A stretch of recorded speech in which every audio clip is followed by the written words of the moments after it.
welcome to Faith Over Breakfast. This is Eric. I'm pastor of the Village Church. I'm sitting here with Andy and a bunch of other people we don't know. And we did a weird podcast today. We did, but to explain it, the deal is that there was a show called Talking Culture, and Sam Burns and Kevin Sommitz, who are here with us, were the hosts of this show. It was an incredible show in the very hot 9 to 10 a.m. hour, right? Hot on AM time. radio drive time. Actually, when everybody got to work about 30 minutes ago, had started working and had turned off the radio, this show came on. And so there was an interfaith roundtable. That's right. And they would invite us every Tuesday to be on it. Sam is moving away. We have a buddy, Bryan, here. We're looking at a picture of Sam as a figure skating woman, potentially, right now, which is bronze medalist. Interesting. I think she won bronze. But anyway. Yeah, so that's how we got Faith Over Breakfast was a continuation of our roundtable discussions that we enjoyed. Because we like talking to each other. So we want to say, though, that there's going to be commercials, there's going to be humor. Pardon the commercial interruption. We're mimicking the show. Yeah. A lot of Kevin's personal life is on As there. usual, Kevin's personal life shows up.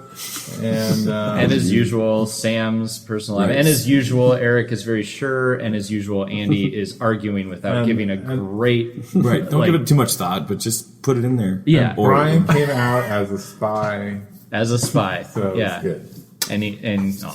And he has a tan.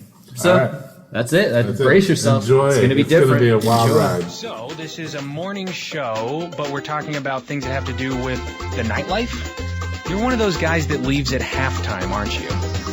You cheer for the band, which is unbelievable. That's because I love culture. I'm a culture guy, and there's no more cultural part of the football game than when the band is playing. It's a marching band, okay? And I will march to the beat of whatever beat they're playing.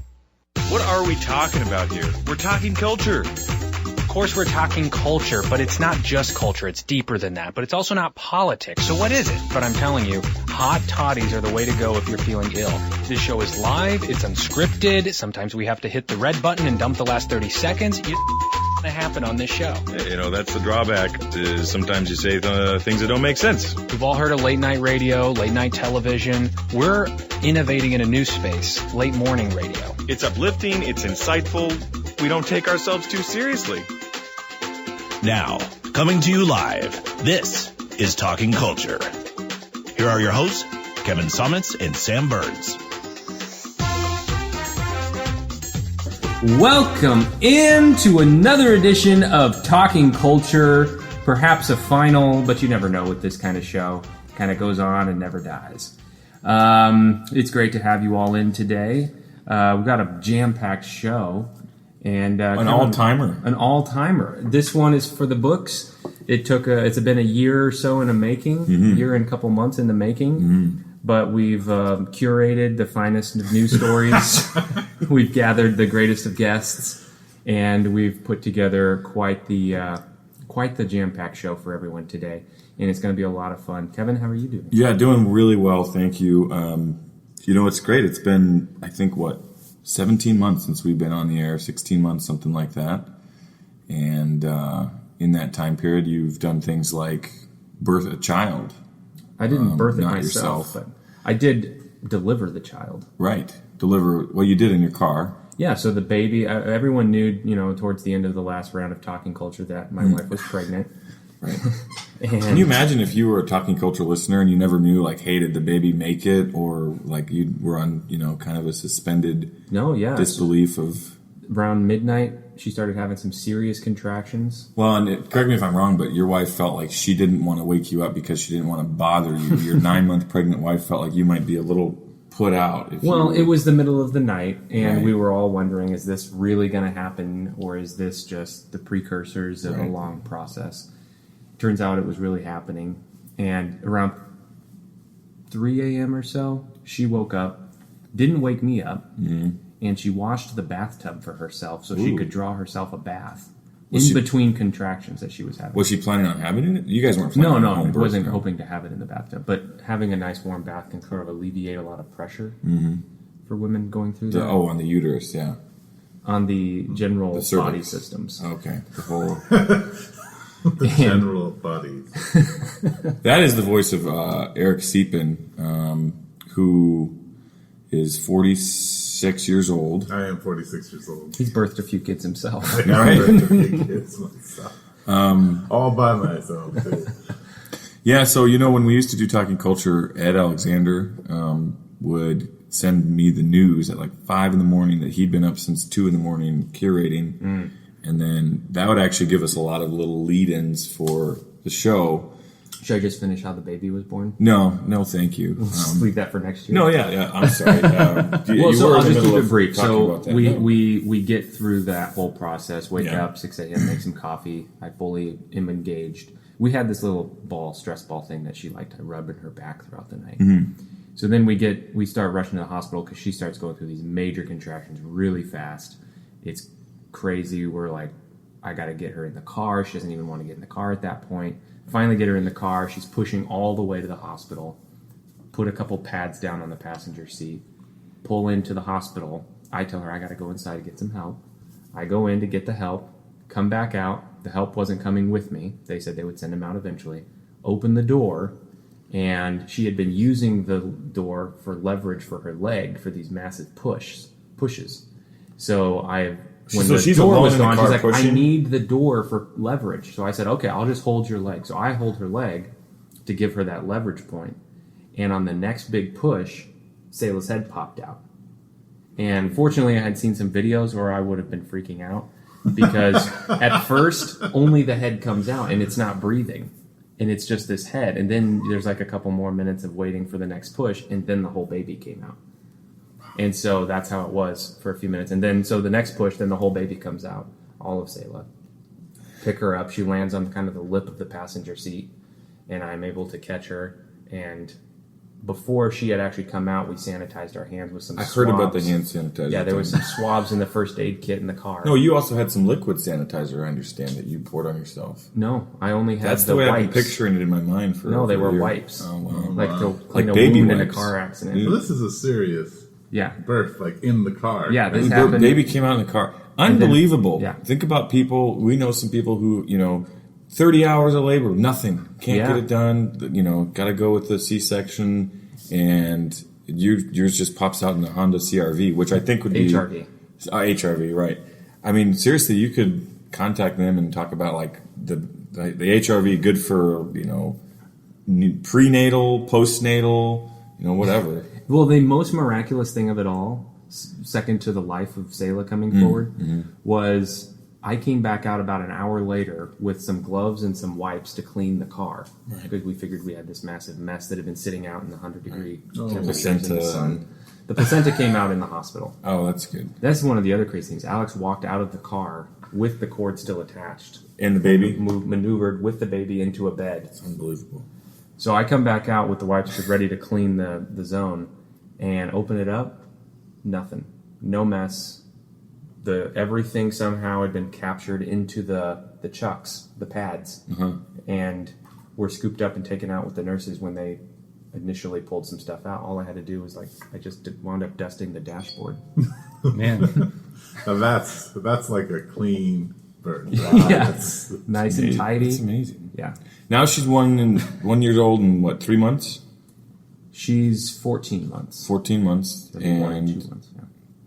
Have you met her, Eric? I think I met her when she was tiny because I went to some party somewhere. She does like parties. Yeah. She's walking now. She's squawking now. No, she's best baby ever. I mean, I've met a lot of babies, but I think she's the best in terms of... She's pretty good. Yeah. I like her a lot. Yeah. So, well, congratulations. You had a daughter, and you have another one on the way. So that's unbelievable. I don't think. Well, probably. Yeah. I mean, technically, in the long run, probably we do have another one on the way, but no one that's currently in the oven. Mm-hmm. That was not a prophetic statement that you were making. Well, maybe Who knows? We could. You never know with those things until Kevin a few has weeks intel. I had coffee with a friend of mine and her husband like 4 months ago, and they'd been trying to have a kid for a while. And I said, I hadn't seen her in 5 years. And I said, wow, I expected you to be pregnant. Like, had a sense that you should be pregnant. And she's like, no, I'm not. 3 days later, she got pregnant. So she's 16 weeks pregnant. So I feel like I kind of spoke a little bit of that, what was that, whatever it was that was needed to be there. You're like a fertility god. Yeah. Yeah. Thank you. Yeah. We could probably give you an answer to what needs to be there, and if you're speaking that's incredible. Right. Yeah. So this is Talking Culture, and it is 7:36 on a Tuesday morning. What else have you been up to? Oh, Me? Tuesday. So you had something about Tuesday? Well, no, I was just going to say that was our Faith Table Talk Day. Oh, yeah. What else? I haven't talked about what I've been up to at all, actually. It's all been about you so far. I know. So Well, how do you say what else? Kicking it to you. Okay, kicking it over to me. Thank you. Well, I've remained a bachelor and probably doubled down in my bachelorhood since Talking Culture. Yeah, Talking Culture really made me realize that to be single was probably the best way to go in life. And so I've been continuing to be single. And so is that something you think will endure for the decades? Wow. Yeah, I should. I don't know. I may not have decades. Really? Yeah, I've started telling people as I say bye, like a group of people at work the other day. I said, "All right, guys, have a good night. May never see you again." And the reality is, I did see him again, but I could have died in a car accident. They could have all died in separate car accidents that night, and you never know when it's going to be the last time to see somebody. So This is true. So yeah. So you may not have decades. So maybe just what if it were? So are you even considering the thought of finding someone at this point? Or Well, is it yeah, just but kind of that's out of mind? that's such a big thing to add into your life. A whole other human being, and you got to do what? You got to sleep with them. You got to eat with them. You have to I guess ostensibly you have to have sex with them. That's the roughest part. But Ostensibly. Ostensibly, it's a good word. What I would really look forward to is eating, where a single person who cooks for themselves is not a thing at all that exists, really. you would think that yes, eating with someone is always great. But one of the biggest challenges I found in marriage is the eating part, because you want to eat together, but now you have to time that just right. And someone's always getting hungry at a different time than the other person. And maybe you want to go stop somewhere on your way home, but dinner's ready at home, so you can't go do what you wanted to do. Right. You got to go home and eat. And then your wife, asks you on your way home, like, "Hey, what do you feel like eating?" And you say, "Oh, chicken and vegetables." And she's like, "Oh, I made lasagna." Oh, that's that great. Sounds great. But and she's like, but you just said chicken and vegetables. I'm throwing out the lasagna. Well, but think about that. Someone made you a meal.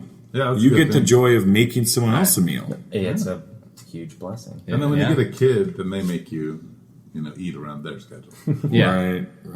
Or I understand newborns eat 8 times a day for potentially an hour at each sitting, and then sleep the other third. So as a newborn, your life is 1/3 sleeping, 1/3 eating, and then another third pooping, I think. And what changes? And what's changed for you? Right. Good freaking question.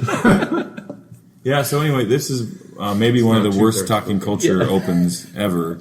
But we are excited about the show today. And we'll actually we'll tell you a little bit about the show. Sure. So Bryan Betz, who's an airman for the United States Air Force, has been overseas for about 9 months. It's November. Right, so that's going to be 8 months. And he got back into town late in the evening on a Friday. I don't know, he's Sunday. right here. Yeah, hey, Bryan, you're right here. Into Tucson or into the States? Yeah, stateside. It was Tuesday. It was Tuesday? I got into on Tuesday. Oh, okay, but you got into Tucson on Sunday Sunday night. Okay, way off. Well, anyway, we're going to have Bryan next segment, and he's going to be talking with us about life overseas and giving us some... Oh, you've been just cut off the air. Wow. And the segment is ending, so, but yeah, we'll get to him. Well, and I really am interested to know, he did have some really interesting interactions with Kim Jong-il, or Un, whichever one is still present. That's a rapper, Kim Jong-il. Is that right? Yeah. Kim Jong-il is Kim Jong-dad. I heard he has some Kim Jong-un. So... Yeah. So So he's in the news today, but Bryan can, he is in the news can today. clear this up for us. So we'll be back to Talking Culture. Stay with us, folks. Here's some sponsors. Folks, are you looking for a smooth ride, fully loaded with all the latest features? Look no further. The 2016 Honda HR-V is the vehicle for all your off-roading, luxury family riding, and placenta absorption. A lot of people have what they're calling home births, but when my wife and I bought the HR-V, we knew deep down that our firstborn would join the world by way of car birth. Brings a tear to my eye just thinking about it. The HR-V had all the amniotic fluid absorbing qualities that we needed. And thanks to the patented birthing lip, our precious sailor's arrival was smooth as baby oil. Folks, look no further. Head on down to Pontiac, Jeep, Ford, and Honda today. And we'll find just the right car for you and all your loved ones. Standard rates apply, MSRP, no money down, all financing complete. And welcome back into Talking Culture on a Tuesday morning Faith Table Talk. I am Kevin Sommitz alongside Sam Burns. Not simulcast today on AM 1030 KVOY The Voice, but instead coming to you by the airwaves of what has been established in town as a sort of a cult following of a podcast with Andy and Eric. Leaders of two cults. Two cults, yeah. Yeah. And anyway, they've been doing a Faith Over Breakfast podcast for just over a year now, and just around a year.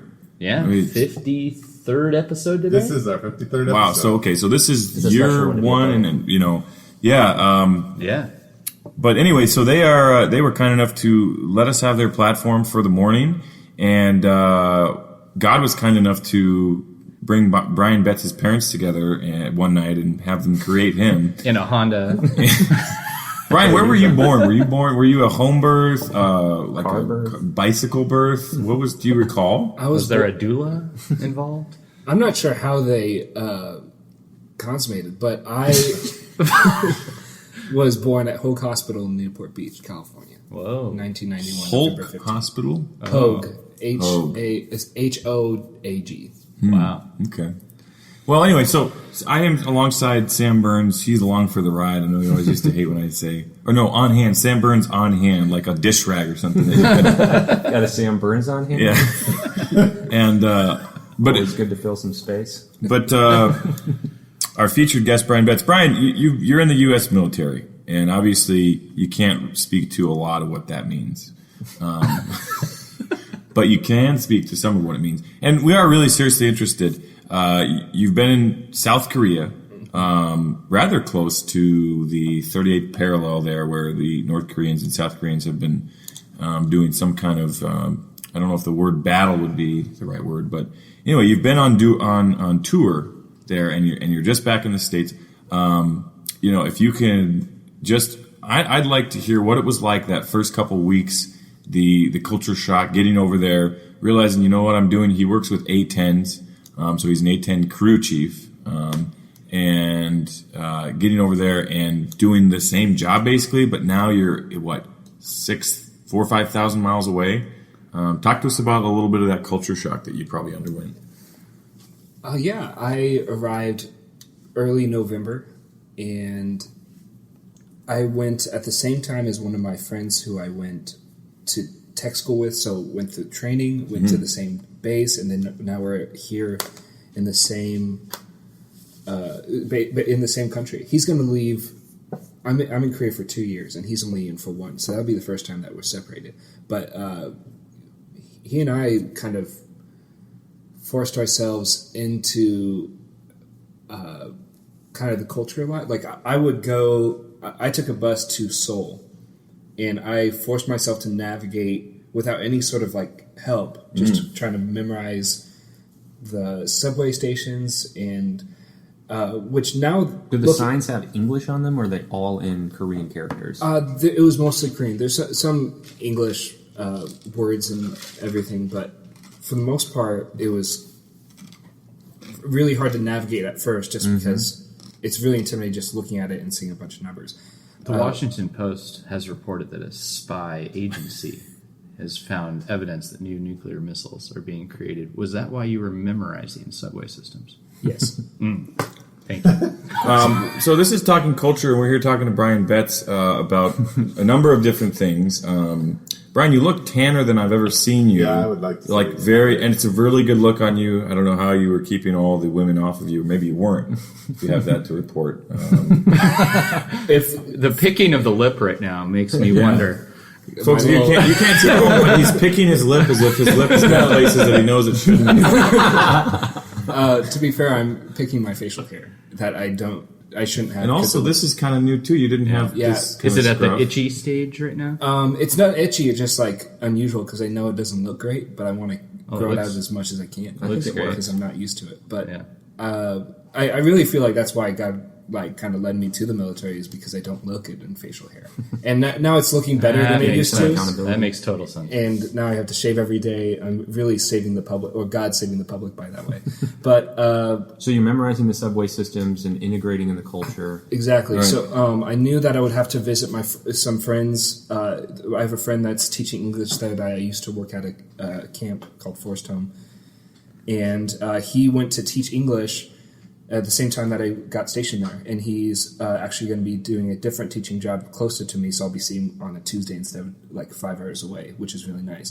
But I wanted to learn it fast, so I've really vested myself in that uncomfortable position. And that once you learn it, it's super easy to navigate. They make it really easy and simple, but it's very intimidating the first time you go through it. So, Bryan, are there correct me if I'm wrong, but North Korea bombs South Korea every day. I mean, you've got missiles flying in, and most of them are nuclear. Like, what's that like being in a place where you're constantly getting barraged? There's a nuclear explosion every 10 minutes or so. And have you been watching the news again, Kevin? How do you survive it? How are you here? I thought that they were all.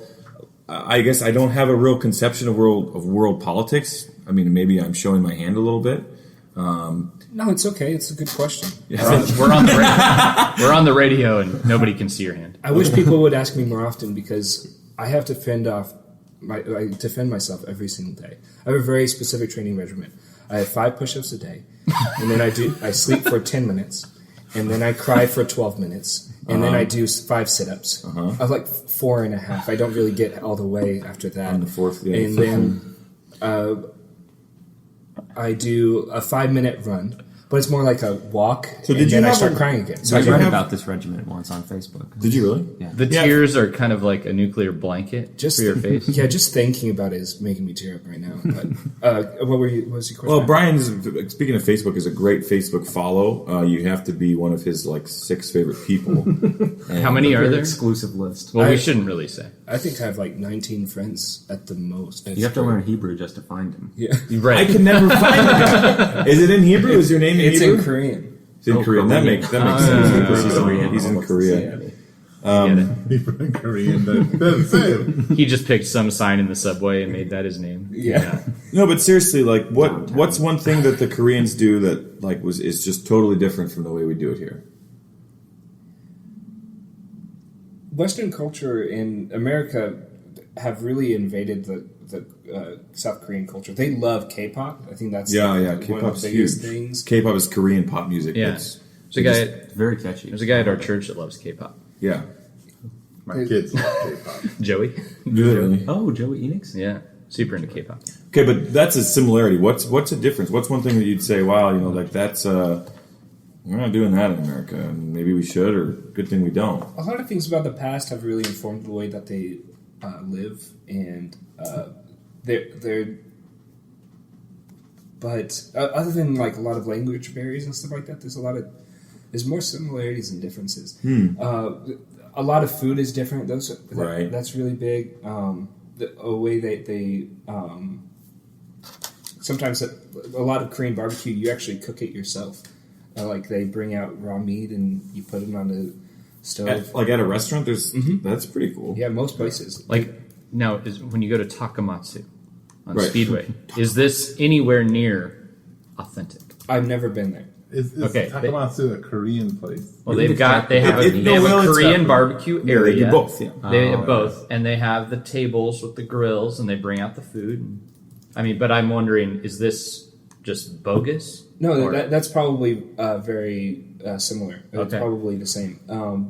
because before I left, I was thinking about going to the Korean places to get used to it, but I kind of wanted to really shock myself when I got there, and I wanted to make the most of my time here. So like the things that I was going to miss. That's smart. Now you and I should go to Takamatsu so you can be very disappointed. There's a new place too called 9 pounds or something like that. Yeah, 9 7 pounds. 7 pounds. Like a baby, huh? Yeah, I saw. What's that? That's an interesting name. Yeah. 7 ounces. My wife sent me a picture of a massage and reflexology place. Have you seen this? Well, this was the name is FU Massage and Oh, yeah, I've heard Reflexology. about Just that. the letter F and the letter U.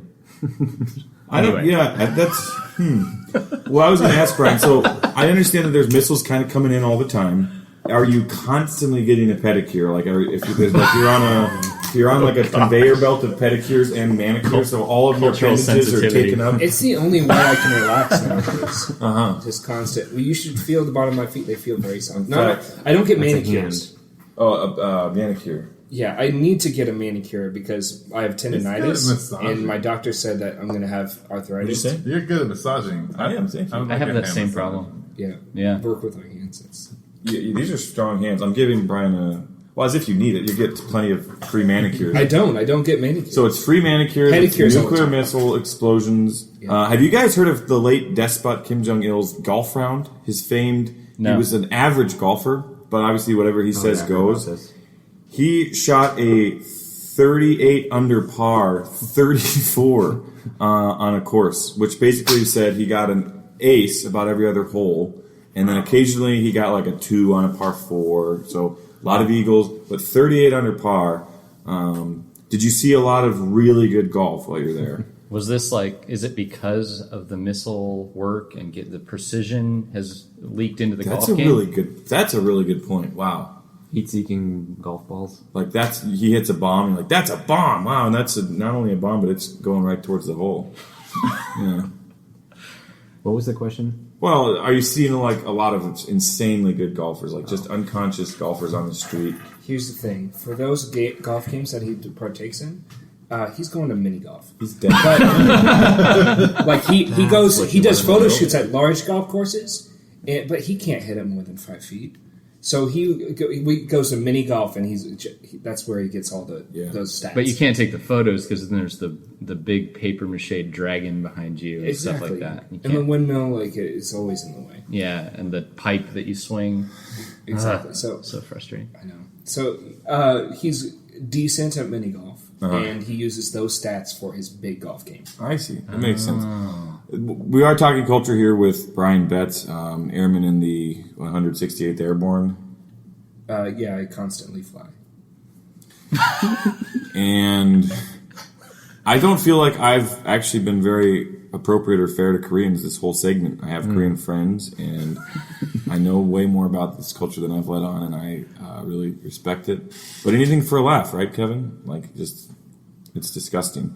So, anything else on this particular subject with this tan manicured man that we're looking at? The tan resulted in a lot of time in the Philippines, and then I was there for a couple weeks. Then The tan resulted in that? Are you sure that's what They were like, wow, look at that tan. We're sending you to the Philippines. Exactly. You would fit right in.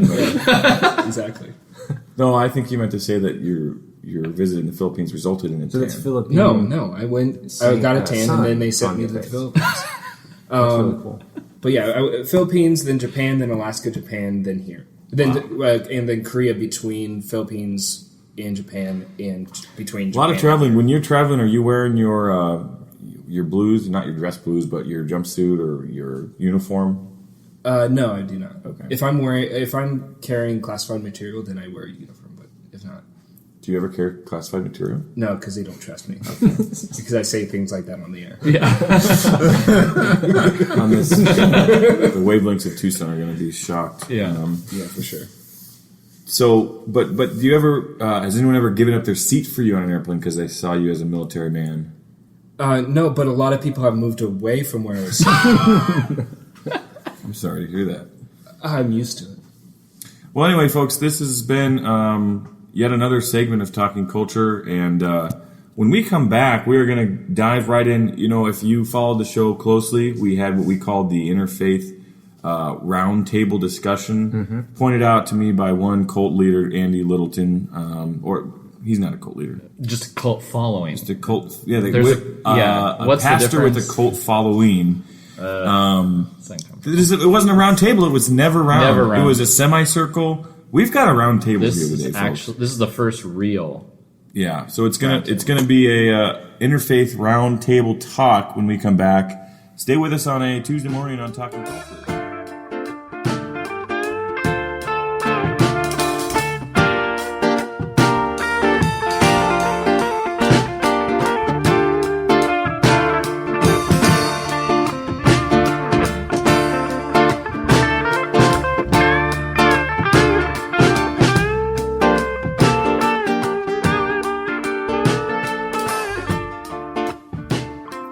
And we're back. Welcome back into the downhill. We're on the other side of the hill, so this is now we're not going downhill, but we're on the back end of the hill, going down towards the landing of this show.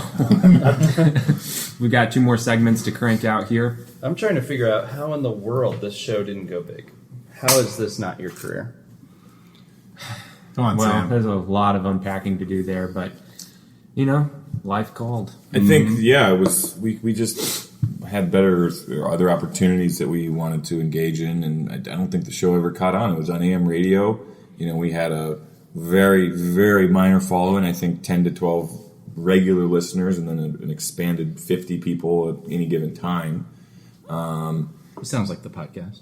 Yeah, I was just looking at that right now. Faith Over Breakfast, the stats. Let's see here. 1,000. We have 60 regular listeners, 73 podcasts listened to over the last 7 days. That's pretty good. We've had 2,972 listens since we started. 60 listeners, that's a good... Like Sam pointed out to me when we were in the early stages of the Talking Culture show, I said, man, 200 people, it's like, that's not that many. And he said, well, picture going into like an auditorium, and there's 200 people there, and they said, okay, we came here just to hear you speak, right, and the floor is yours. When you think about it on those terms, you have a bit of an audience there. Mm-hmm. Yeah. Just because you can't see, touch, taste, feel, smell. That's because Sam is wise, like Samwise. Sam is wise. But anyway, so this is Talking Culture. We are here with a Faith Table Talk. Andy and Eric, who, have been husbands and fathers and hospital patients, journeymen, road trippers, preachers. Yeah, it's been a long time. I don't really have much interest in asking him questions. Thanks. Sam, do you got anything? Sure. It was culturally insensitive. So, we have another PSA coming, for sure, but... No, I have interest. I don't have any questions for you guys right now. Well, but so I have one thoughts that's kind of been... another thing that's happened in the last year since Talking Culture ended is I've decided, my family and I have decided to move to Spokane. No, this goes back to the pastor. Okay. And the reason for that is missionary aviation. So there's a school up there we're going to go to learn. I'm going to learn how to be a pilot and a mechanic, and then we're going to hopefully move somewhere where there's a need for pilots to go to remote areas with a missional mindset, so gospel-centered work. And a lot of people have asked or assumed, you must have heard from the Lord. Like there's a calling that God has spoken to you, and you now know that this is what you must do. And the reality is that I think God has definitely called us to that, but there's never been like an audible voice coming to me in the night, or a prophet walking off the streets and saying this is what you must do, or an unaddressed letter that says this is how it's going to go. And so I was asked to do a talk at a high school camp a couple weeks ago, and they wanted me to speak on the subject of hearing God's calling. How do you hear God's calling? Because clearly we've heard God's calling if we're doing this. Eric and I both passed on that one, but it's a good thing you did it. Yeah, I picked it up for you guys. And so as I was kind of studying some of the scriptures about calling and hearing from God and this kind of thing, the best way that I could think of would be, and I read this at church on Sunday from 2 Timothy chapter 2, where he talks about in a big house there are many vessels, some for honorable use, some for dishonorable use. So walk purely, purify yourself, do what is honorable, walk in righteousness, and you will be used in an honorable way versus for dishonorable use. And I think that for Alex and I, that's very many ways how it's kind of gone is that we've meditated on the scriptures, we've meditated on who God is, we've spent time studying who God is and his character, and so when this opportunity presented itself, it was sort of like a second nature decision to make that it's like, okay, yeah, that falls within God's character and falls within what we would perceive to be something that the God we know would be in favor of. But I'm kind of curious what you guys think about that and how you would counsel someone that came to you and said, I think I'm feeling this calling, as I'm sure you hear a lot, to do this. How do I know that this is God and this isn't just my want and desires, or are my desires because I'm a Christian from God? Well, that's all the time we have for Talking Culture tonight. The impossible question of how do you hear God's voice will be answered never, and we'll see you in eternity, and God will reveal all then. Until next time, I've been Kevin Sommitz. I'll be Kevin Sommitz. No, I mean, curious to hear what you guys have to say. It's a great question. Go ahead, Eric. Oh, well, Yeah, I think you you answered the first part already. I mean, I think it's not about do you have a specific calling to a specific thing, but you are called to Jesus and to the character of Jesus and to living your life as an honorable vessel. What scripture is that from? Do you know? 2 Timothy chapter 2, 20 through 25. Yeah, really man, he nailed it right there. 2 Timothy. Awana's but I think the other thing is that calling is found in community. If you're isolated from God's community, you can't hear his calling, in my mind. Unless you're isolated because you've been called, meaning you're sent out into out into the wilderness. But I think you have to, if your entire church community is saying, that's not a good idea, and you're like, yeah, that's a good idea, it's probably not God's calling. If they're also people walking and honoring God in their life, the community also informs your call. So let's do a hypothetical here, because interestingly, when Sam first talked to me about it, I was like, I don't know. Like, you wanted to run for mayor at one point. Like, right. You've had a lot of ideas. And so I kind of pushed back, which I do to people all the time. Like, we had another guy who came in and was like, hey, I want to be an intern at the church. I'm like, are you sure about that? You really want to do this? You want to come to these meetings? Like, is this a good fit for you? And that's something like, it doesn't mean I'm saying you shouldn't go, but I'm just like checking in on that. But I wasn't like sure, But then I've thought about my own life, and they're like planning Mission Church or what would become Mission Church. Like, my pastor at the time when I went and did that, like, he actually didn't want me to do that. Like, that didn't work well necessarily. Like, he was concerned, and I was like really feeling like I should. And then I went and talked to another pastor who's like, you should. And I'm like, well, shoot. I got one pastor saying yes, one pastor saying no. No, well, my argument against that is that wasn't your community. You're going to two different people from two different communities. But when you're in a worshiping community that you are walking with, who are willing to sit and pray and then listen to the Holy Spirit with you, right, and speak what they hear, you're going to have a different. Even if people are saying, "Hey, I'm still unsure about this," like you're going to hear the Spirit together at some level. So, second scenario. Okay. My wife, in a Bible study before we get married, two godly older women said, I'm dating this guy, Andy. He's great. One of them's like, I would be very concerned about this situation. I know these types of women. Yeah. And then another one who's like, he's awesome. You should. I know those types. Yeah. And so in a community, who I really believe, like, they pray together, they love each other, two different answers. Yeah. Yeah. Well, we've seen that at the Village time and time again. People saying, cautioning against marrying somebody, and then they get married, and it's a great, fruitful thing. And so you're not saying that the community's always correct. None of you universally say, "Oh yeah, this is a great idea." I'm not pushing on it to disagree, but I'm just kind of saying, like, so how does that? How do you work that out? If there's I a think tension? that there's difference between decisions and calling, though. And I'm thinking too about because I've gotten lots of different feedbacks. So there's the feedback Andy gave initially.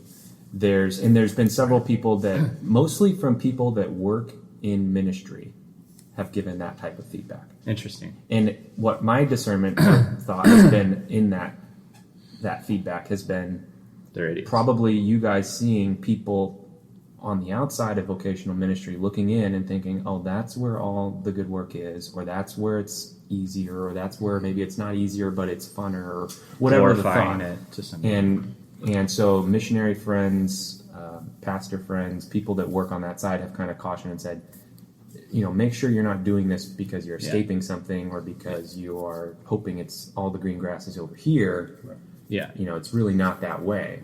Which is a good caution to hear Right. as you're moving. And like same with being a pastor, where I had a pastor in the mix of all that who said to me, if there's anything else you might want to do, you should do that. And I was like, what do you mean? And he was like, because this is no joke. Like if there's something else you want to do, you should go and do that.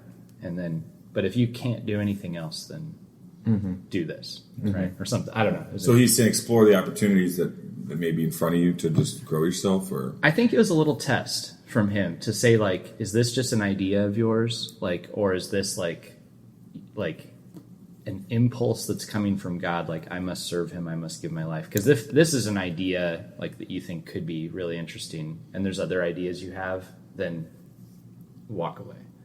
But I think he was just like, in a way, like that question was an invitation to explore that. I give similar advice to kids when they're thinking about going to college, but they don't know why they want to go. Right. And you, in my opinion, you have to know why you want to be there and exactly, for the most part, what your goal is. Because otherwise, when that night comes, you have to stay up till 2 a.m. studying, or that paper has to be written, you're just not going to do it because you have no bigger reason to do it. You need to have something bigger. Well, I would disagree with that, just in the sense you can go to college and find your calling. You can go and have a sense of, boy, I know I should be here because generations of people in my family have done this, and my family has encouraged me to do this. So I'm trusting in that community. I don't know what my purpose is here yet, but I can, like with what I did with college, I didn't know why I was there, and then I found it. I found a love for learning and got immersed in it.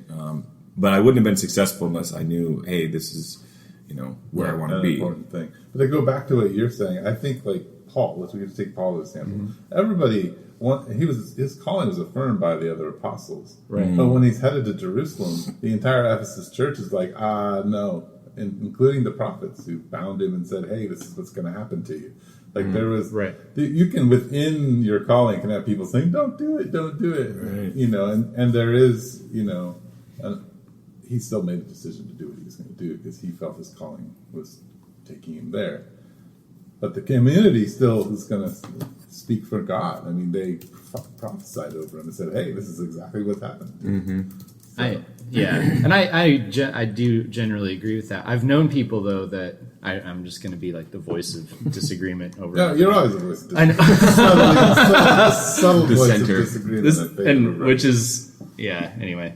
But it's like, I also have known people who thought they were in a church that heard God, who like told them like stuff like, you can't marry this person, or like you need to do, and it turns out like it was actually a controlling environment. So I would put out a big caution to folks to say like, hey, like it's very possible you could. I try to say, I don't know if I said to you, but I like a little phrase I'll say is, I'll give you my opinion, but I do not speak on behalf of God. Right. So like, because I've seen in my own life that like, that this is people, like wise people I trust, give me their opinions, love it, that's meaningful, but I get really nervous when people are like, kind of like assert like, you shouldn't do this, like, or God showed me, or God told me. To me, that makes me a little nervous. Right. Well, and I would never encourage any of those kinds of phrases on talking to anybody's life, unless you had some extremely powerful gift of prophecy. You could lay out exactly what's going to happen to that person, and if that's been proven, like track record.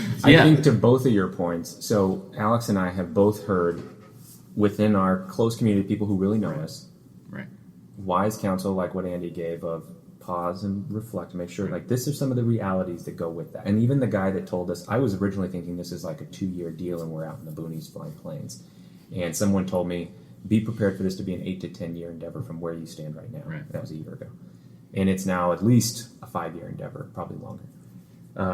So listen to those people, and that's a good healthy community of people that kind of throw back the realities in your face. And then, but we've also had a lot of people in our church who know us well who say, oh, this makes complete sense. We totally see this, and it makes total sense for you guys, knowing who you are, what you've kind of outlined as your plan would make complete sense in their minds. So there's been confirmation, there's been a good sense of caution. So I've been actually going through a rather major life decision lately. It's currently, going through its process, and I find myself getting twisted up oftentimes by taking counsel of in the abundance of counselors, there's wisdom. But I could take counsel from too many people and go, everyone's saying something different. And you get paralyzed, right? You get paralyzed, exactly, because Right. you're not listening to God. And so Psalm 118 was given to me. It is better to take refuge in the Lord than to trust in humans. It is better to take refuge in the Lord than to trust in princes. And so what that's saying to me is, hey, like, yeah, men and princes are good, and you can go to them, but what is God saying to you? It's Jesus saying to Peter, who do you say that I am? Because ultimately this is us talking one-on-one, and I want you to make this decision being accountable to me, not accountable to them. And but then the mystery comes in. Well, how do you hear God's voice? What's He saying? Right.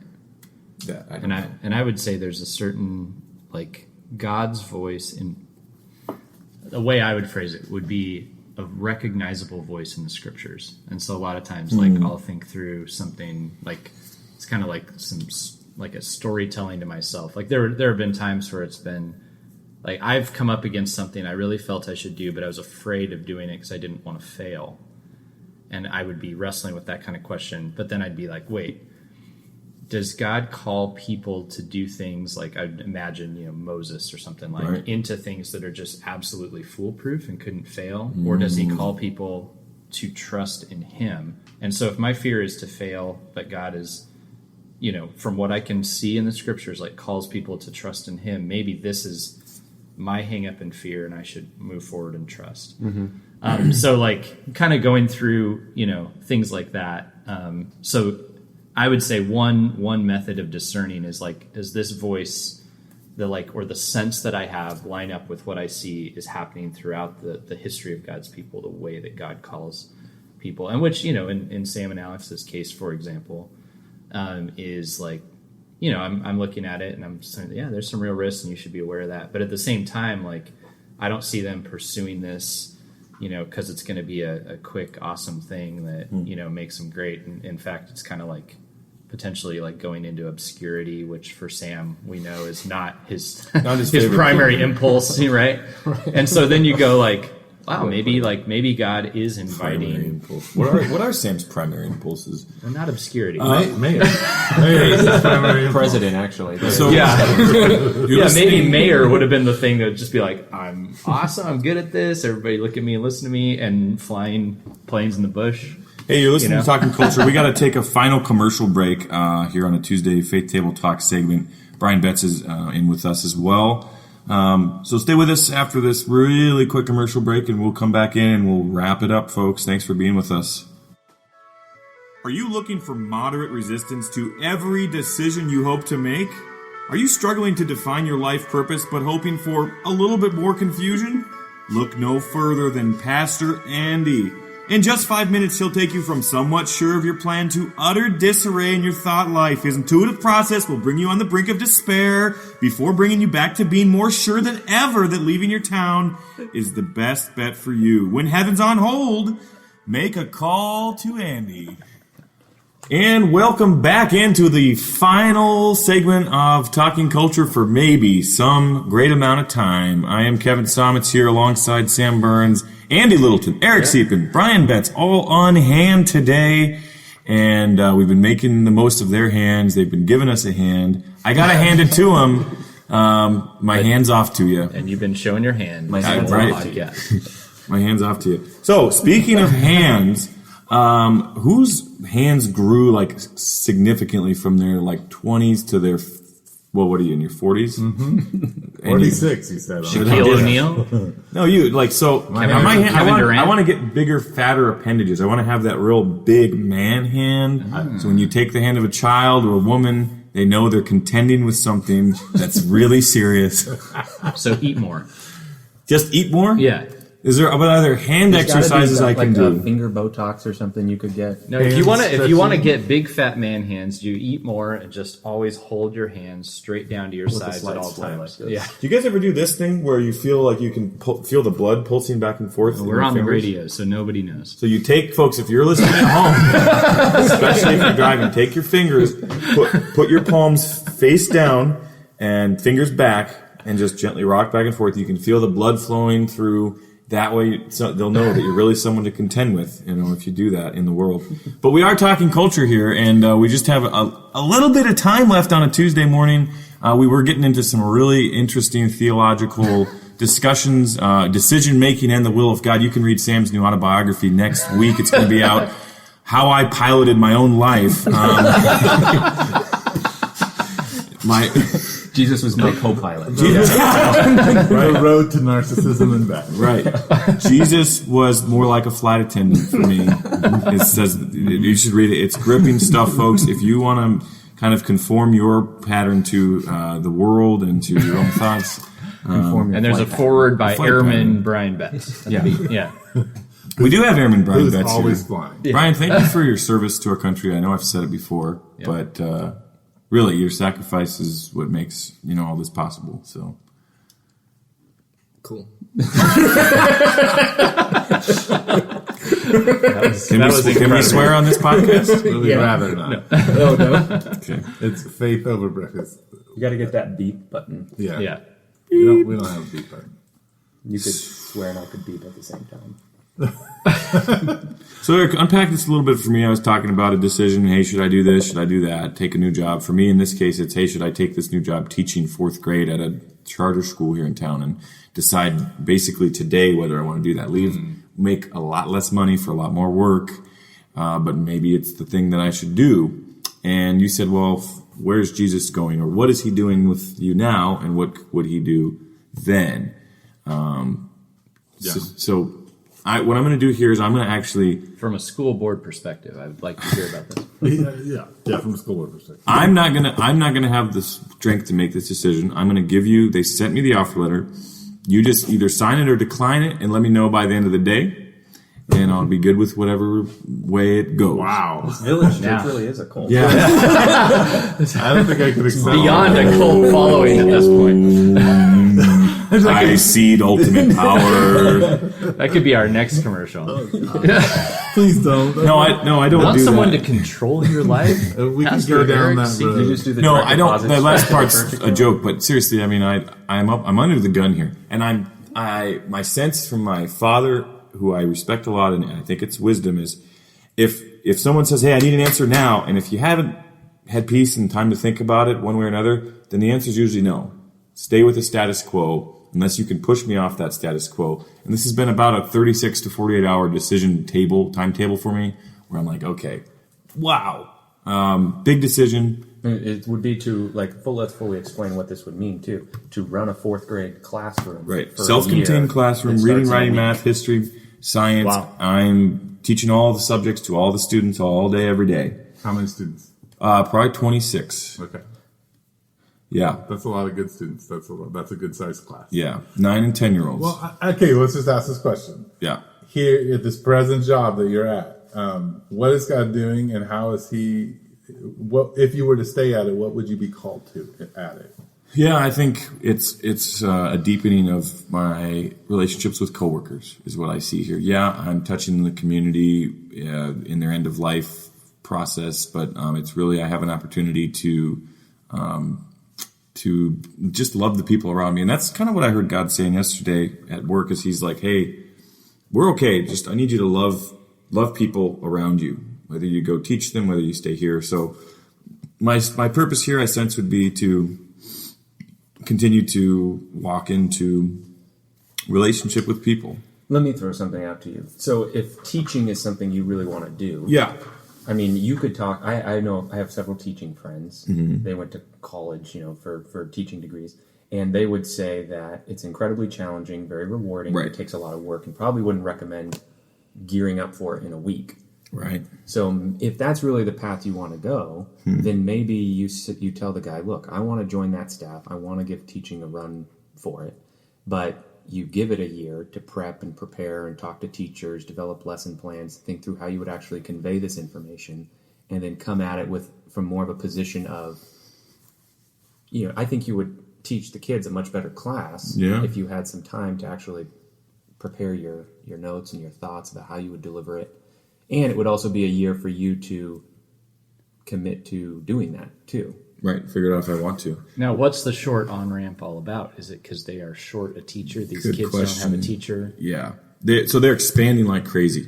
And they are opening up their eighth school in 3 years, and each school, like this school, K through 6, 600 kids. Right. So 4 fourth grade sections. The campus isn't even done being constructed yet. Yeah. So they had someone say, hey, I can't do this on Sunday, and I got to call. Hey, so they're scrambling to put this together. No doubt it would be a lot of unfinished things, including the building, my prep, and So whoever takes it over is in this boat. Nobody in the world has an option to come in having prepped because They may have some experience that's as a a teacher. teacher. yeah, that's okay, that, so there's you that. don't have the background experience. Probably what they're getting paid in this particular school, that kind of teacher's not going to jump in because they already have a job somewhere. Well, I mean, no, I think that the salaries are competitive. So they're in the mid-30s. I would be making $35,750, Okay, and that's a zero experience. That's a competitive salary. Yeah, and for so a I teacher. yeah it'd be yeah it'd be up a couple thousand if you had a master's or had experience. I think to your point, Sam, in talking with the HR, who's been overall very good, a little bit of a I won't say that on the air, but he did say, hey, next year we're going to open another school, and I won't look at it any differently if you say, hey, right now I want to stay at Agape. I'm still going to come after you and want to make this happen eventually. So it's hard to think about life a year in advance, 365 days, what's going to be there. So he said that? Oh, sure. Yeah, he did. So I didn't Well, know that. that's interesting. Both So the head, That changes things even Yeah. more. the head of schools, they're taking over Grace Christian Academy. They're raising the building, and they're going to build a new Lehman Right down Academy the there. street from my house. He said, okay, so we're opening that one. This is going to be through the 6th grade, or are they going to go 8th, 9th? I think they want to go K8 at least, and then maybe 12 through anything. But I've heard from personnel development director and head of schools, hey, it's here for you if you want it next year too, pretty much. Wow. So, Well, I think that changes everything to me, because it seems like God's giving you space to actually grow into it and not rush into making a decision. yeah. And it sounds like you still have a calling here, and that there are people to love and all that kind of stuff. Yeah, I do. I mean, I think I'm positioned in some people's lives here uniquely. And I'm assuming you're making more in this present job, so you could start saving to kind of augment. You could leave a your- month early before school starts next year. Give yourself a month off. It seems like in the realm of general wisdom, wait till next year. So since you gave me the Thank you, guys. That's this culture.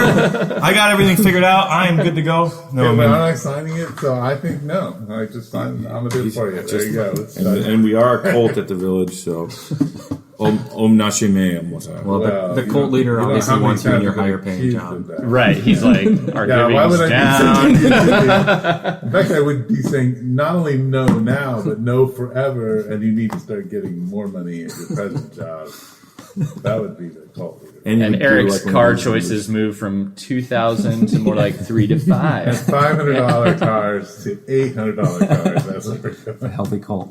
Well, I was thinking if I could live off of $36,000 at my current salary, I could like why don't you just take 2 months off in a row and say, hey guys, I'm taking a leave of absence, and take your summer off, right? Because I'm part of the teaching Right. Summer off. Summer off. Yeah. Well, you can do that anyway. Yeah. Don't get paid for it. Yeah. It doesn't work as well. Yeah. Because it's Leaves a disruptive void to the at this work company. cycle and everything. All right, so this is good. I can. I will not Can we end with take whose this job. birthdays it is? Isn't that how you guys used to end? Is the birthday? Famous birthdays? No, we would do that occasionally. Let's a lot let's of do that. people I like that that. do. On this day. Who tweeted it anyway? Oh man. Man, Talking isn't the culture is commercial fun. about to break in? Aren't we in trouble here? Yeah, I think Yeah, the let's clock went do off, the so- commercial. Yeah. Hold on. Get We've out. got to Hold on. wrap it up. Hold on. We got some famous birthdays coming up. No, I want. Yeah. So we'll just kind of conclude things here too by thanking everyone for listening. Thank you, And Brian, for his we service will potentially thank you, of course, thank you, Brian, for your service and all that you're Oh, doing of course, just overseas. glosses right over it. And for your tan. Perhaps we can join up again. Brian, when are you coming back to Tucson after this? Is there any scheduled time for that? November. November of next Thanksgiving? year, Oh, 2019. of 2019. Okay, so you won't be back for a little while. Sam, I think we should pursue what it would look like to do this remotely. I could do it remotely, and I could even. I'll be back in December for a week, so we could do something then. Okay. Looks like you're having some Wi-Fi problems over here. Yeah, that's why I want to get away from this Agape thing. There, Wi-Fi is terrible. Yeah. So I leave that in the podcast or out of the podcast. It's going to be a long podcast. No, I'm if we're going to not. edit it. Yeah. I'm gonna have to actually All right, take some time let me on my find day. one birthday here that's worth. J.K. Rowling. Instead of the 15-minute edit Don't that I give any do. publicity to that. No. We got a couple birthdays here to shout out. Thank you for staying with us, folks. This is Talking Culture. Malkin. Yevgeny Malkin, of course, the great Russian hockey player. Happy birthday, Yevgeny. Not to be confused with Yevgeny Plachenko, the great Russian. The great Plachenko. Figure skater. I was confusing them. Wow. Thank you. Yeah. Is he the one that won gold this year? No, Yevgeny Plachenko did not. Speaking of figure skating, skate this in year. middle school / high school, we realized that Sam looked like Sasha Cohen. What's her name? Yes. Sarah Cohen. No, Sasha Cohen. The female skater. Yeah. So pretty. And Yes. and yet you kind of look like her, and it's, again, disturbing. And do you think that he does? Once we wrap this podcast up, I'll have to show you. Remember the Facebook widget that came out recently where you could put your photo up and Yeah. it'll show you what you Right, look right. like as a woman or as a man? You look like. I'll show you. Okay. Folks, thank you for being with us on a Tuesday morning. A lot of fun. And be blessed.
Hi, I'm Kevin Sommitz, former host of Talking Culture.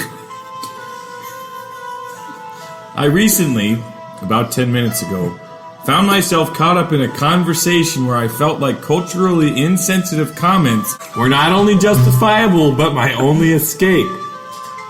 I do regret my actions. While I painted these loyal Koreans with a flippant and unthinkingly broad brush, I also made a fool and bigot out of myself.